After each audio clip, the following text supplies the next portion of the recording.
और मैं आपकी जानकारी के लिए बताना चाहता हूं, इस देश में जब इस देश की संख्या, भारत अंग्रेजों के गुलाम था, 30 लाख से 30 करोड़ से ज्यादा थी, तब यहां 80 लाख लोग वोट करते थे।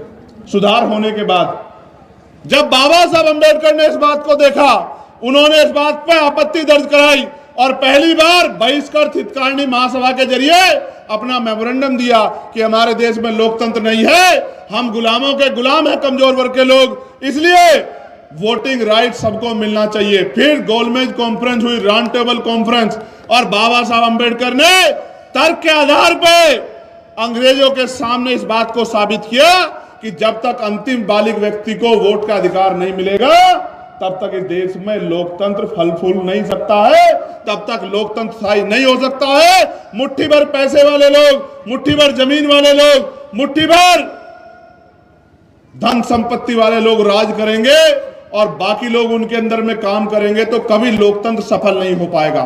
इसके बाद क्या परिवर्तन हुआ आपको पता है?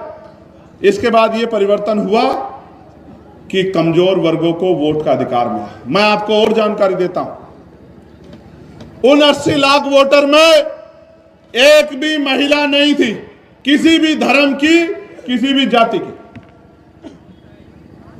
उन 80 लाख लोगों में सिर्फ पुरुष थे, और पुरुष भी सामान्य जाति के थे, और सामान्य जाति में भी जो संपन्न थे, उन संपन्न जाति के, सामान्य जाति के लोग वोट करते थे। आप महसूस करके देखो, अमीर अगर वोट करेगा तो गरीब को करेगा या अमीर को करेगा? बताओ आप मुझे, किसे करेगा? गरीब को अमीर वोट कर सकता है?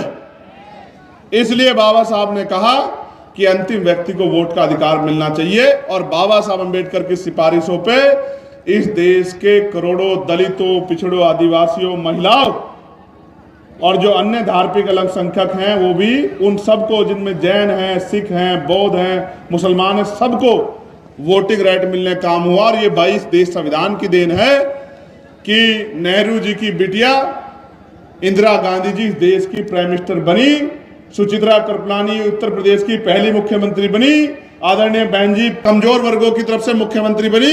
ये अगर किसी तरह संभव हुआ है तो ये बाबा साहब अंबेडकर के संविधान में जो वोट का अधिकार है उसकी वजह से